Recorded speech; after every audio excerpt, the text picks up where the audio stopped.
reflecting on our journeys.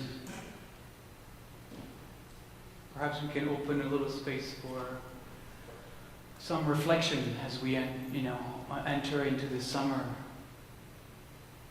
about ourselves, about our journey, about how life has unfolded for us so far. I've noticed, and perhaps it's just me, and perhaps it's because I've been influenced by my tradition, but I've noticed that my life has been following 7-year cycles, like markedly so. I won't go through a lot of the details that I have mapped out of my life, but I like that kind of biblical concept, of looking at 7 years, 7 days, a lot of sevens in our tradition, and looking back from our birthday into what were the major points of our life. And for me, it really did unfold in 7-year cycles. It's kind of eerie, actually, when I look at it. And some years ago, I came upon a book by Reb Zalman Shalomi. Actually, I was reading it for a course that Johnny and I actually shared and led about aging and saging. That was the name of the book, actually. Aging and saging. And he also, Reb Zalman of blessed memory, also looked at the biblical 7 as a way to think of our lives, to think of the different stages of our existence. And he paired each 7 year with kind of a month of the year. So it was, January, the first 7 years of your life is your infancy, really. And a lot is happening there, obviously. But it's really the birth, 7 years of birthing a child. And then February from 7 to 14, and especially in the Jewish tradition, ending that cycle with the bar or bat mitzvah. Also, you can see how important those years can be. Then March is teenage years, by the end of which you are told that you are stepping, at 21, you are stepping into adulthood. You have no clue what that is, but it says so on your birth date, and now you are a voting member of society. Have more responsibilities. April 21 to 28 are years of, if we're able to, of learning. It's when we go to school, it's when we complete our degrees and try to figure out what being an adult really is all about. And then May 28 to 35 is when you really look at building a career, maybe having children, creating family around you. And then you have June 35 to 42. And this is where you start shifting your attention a little bit to what the magnum opus of your life might be. You begin searching. And then the next stage, July. Am I ahead of the month? No, I'm good. July is a time when, it's summer. So it's a time to stay home a little bit from the heat. It's a time to kind of turn inward and perhaps look at what else are we going to leave as a legacy in our lives. And August also is part of that. July, August are really those critical years. Reconnecting with soul, with spirits. Then you have September. And by the end of September, you're 63. And now you're really looking at the institutions you're a part of that really matters to you, and setting yourself up as a supporter of those institutions that you want to see ongoing, moving forward. Sometimes people step on boards of institutions. They take some kind of leadership positions in those institutions to support them because they matter to them at this stage of their life. Then you have October, November, December, and that was actually the purpose of the book, Aging and Saging, is where you become an elder. and you harvest all the learnings. You harvest a life worth of experience. And you position yourself as an elder, as someone who is able to now transmit that time-honored wisdom to those coming behind. And in a lot of ways, the book was making the case, and so did we in the class. We've kind of lost the elders in our society. We've parked them away because we are scared of aging. You know, we have a society that insists on youthfulness, and everything always has to be new, and the new thing and the new this. And there used to be times where we sat around with the elders of the tribe and listened to their stories, and they infused our lives. They infused our path. We gained tremendous wisdom from them. And the problem with pushing the elderly aside is that we are bound to make the same mistakes that youthful, arrogant generations keep making. Because then there's nobody there to tell them, well, we've been doing this already. You shouldn't do that anymore. So this is an invitation to perhaps, explore this for you. Where on and what cycle? Maybe the 7-year cycle doesn't work for you. Maybe it's a 10-year cycle that you find is actually resonating for your life path. So we're gifted this week with a double Torah portion. Because of the Jewish calendar, the years that we don't have an extra month, some of the Torah portions are combined, so that within the 12 months of our year that begins with Simchat Torah and ends with Sukkot, we have the time to read the entire Torah, the entire 5 books of Moses, from Genesis to Deuteronomy. These 2 Torah portions are actually the last ones. They're called Matot and Masei, and they're the last ones of the book of Numbers. And specifically Masei are somewhat of a summary of the journey of the Israelites from their leaving Egypt until arriving at the border of the Promised Land, where they are right now.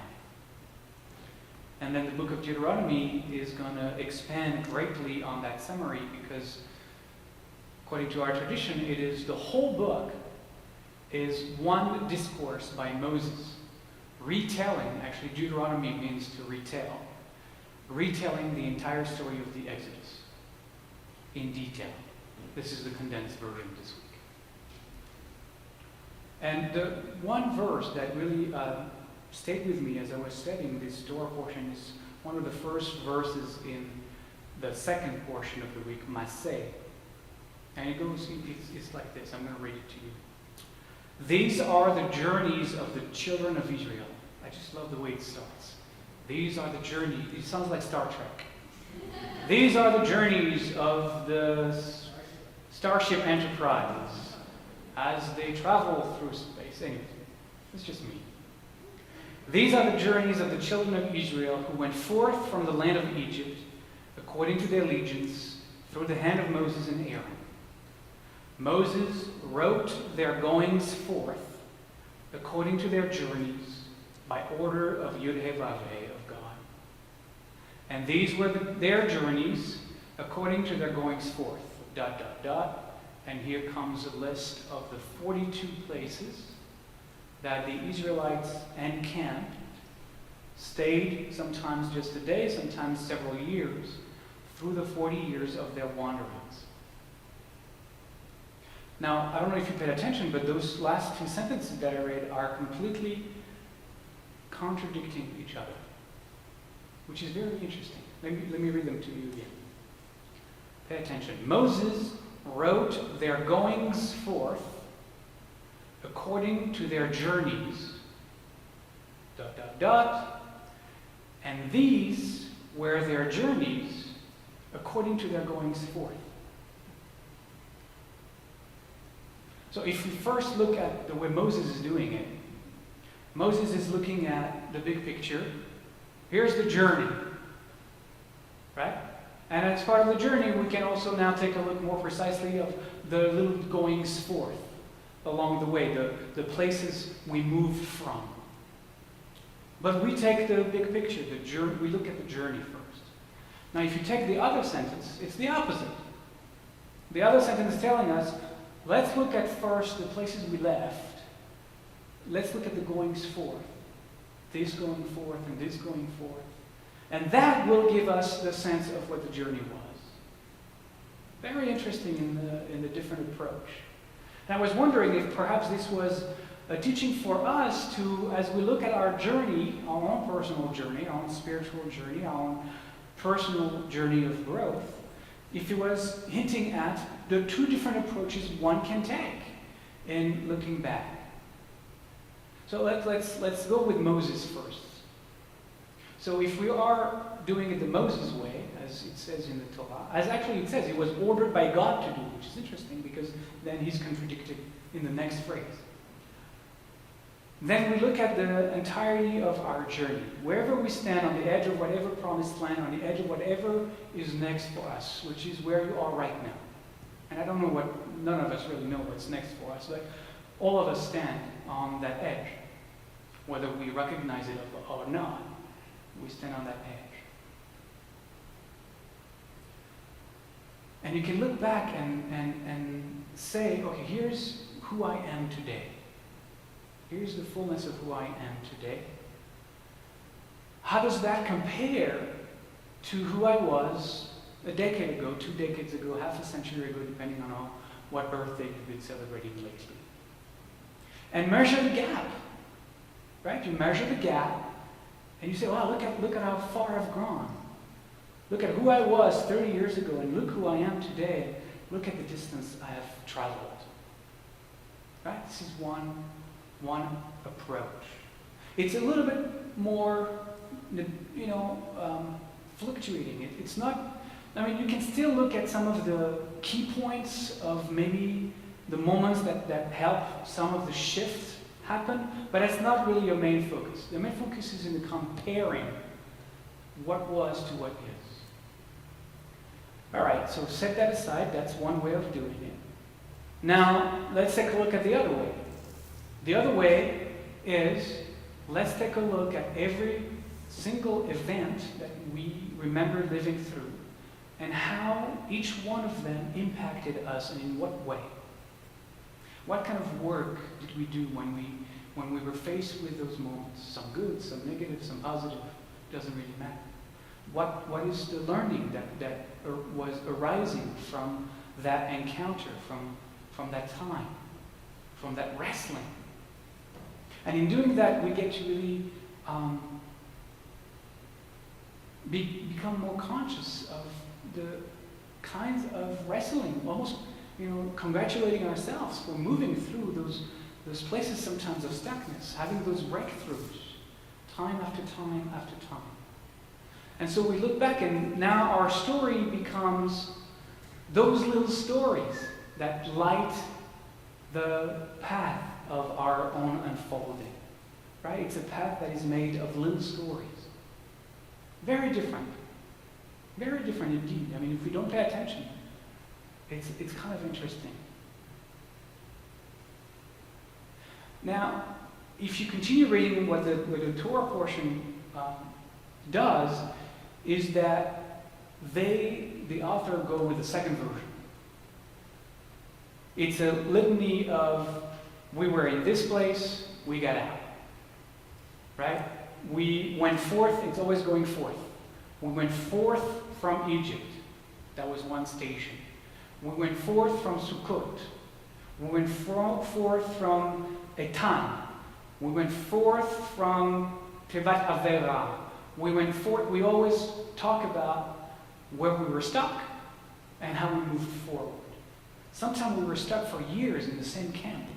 Sometimes we were stuck just for a few days. It's fascinating to look at that journey, how it connects to our journey. Because we know those places where, man, we've been in that place for a long time now. Can I really stomach another 10 years of this? Or am I ready to move on? And there were times where things shifted for us just like that. Wow, it was September, something happened, and now it's October, and I'm a totally different person. This trip we took to Poland, I was just doing some marketing here, but the trip we're going to take to Israel, I was doing more of that. But you know what I mean? I mean, some events, and suddenly things shift. And I'm not too much kidding about taking trips, because what taking trips does for us is that it moves us out of our encampment. Right? We find ourselves in a place that we don't know, we don't have our bearings, and we are prone to discover more of who we are then. That's why we love traveling. I don't know if you knew that. That's why we love traveling. Because we find who we are in different places to be a different person. Yeah. So the Torah is really following that, looking at each individual little stories, each little moment of wrestling and breakthroughs. You know, at first, early days of our life, we probably chipped at the biggest chunks of what kept us enclosed, you know, the shells around our hearts. Moving past the stage of deep narcissism, you know, the early stages, deep ego, selfish, you know, teenage years, right? We manage over the years to let go of that. But as we continue, and I think that's what the Torah is also telling us,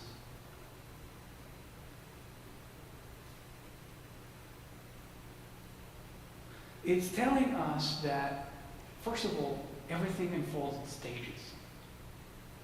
Right? It's not like one day and then bang, we're done. Things unfold in stages. The Torah has 42 stages. Maybe it's true. I don't know if all of us go through 42 stages in our lives. Some of us could do it in shorter time span. Others take a lifetime. Some people may take several lifetimes. But the teaching is things unfold in stages. And we chip away at the shells around our hearts one stage at a time. We move from one place of encampment to the next, which is very important for us to know, because oftentimes we reach the next camp, we set the tent and we go, wow, this is great. I worked hard to get there. The other camp was really hard. It was a hard place. Now here I am. Things are good. I'm going to repaint the tent. I'm going to put some new doorknobs on the door. Get a new camel, whatever we need. And, you know, it's great. And then we forget that we're on a journey. This is just a tent. It's temporary. Don't stay there. There is more. Right? And I think that's really critical to remember, is that as long as we're in a body, we're not done. So you get to the next time you pitch your tent and it feels good. Here's the mantra. Further. Further. There's always further to go. And that's true in our personal life. That's also true in our spiritual life. We meet so many people who have had some, let's call them peak experiences, and they have, you know, things that are open for them. And they're like, wow, now I got it.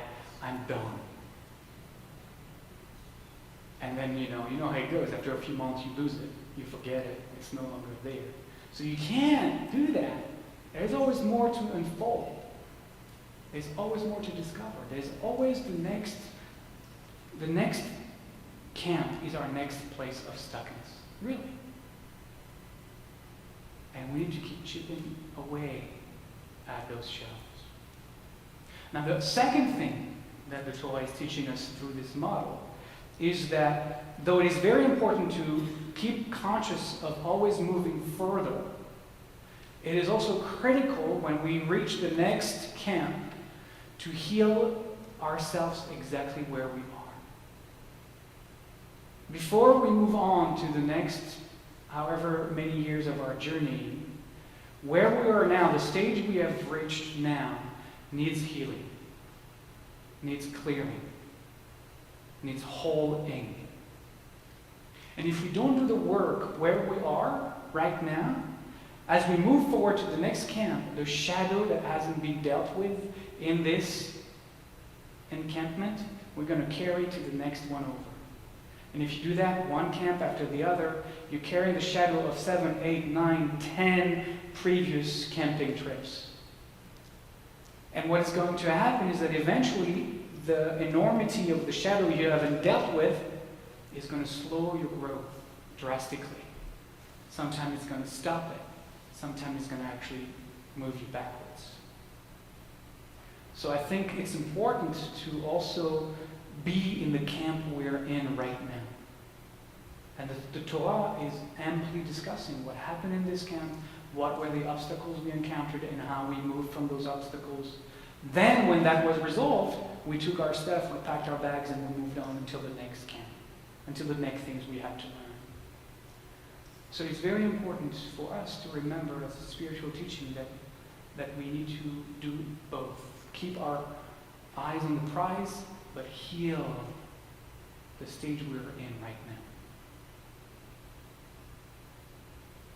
And I also believe that though the Torah is insisting on the second way of doing it, right, looking at each little story, there's no mistake that there was these two phrases and they contradicted each other. It's because we need both. Because we need Moses and the way Moses looks at it from a bigger perspective.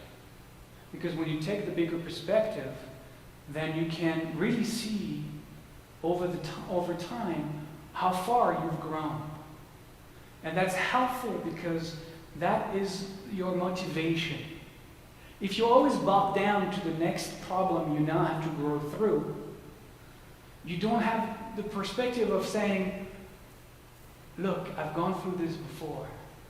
Look at where I was, and look at where I was, and I was there before that, and I've moved through the stages. So I know I can tackle this one, and I am going to move through that one as well. So the Moses perspective gives us that inner trust, that inner motivation that helps us as well know that, yes, we can. Yes, we can do this. Because oftentimes we get into places of big depression when we feel, I'm never going to get out of this stage. It's going to be like that forever. Right?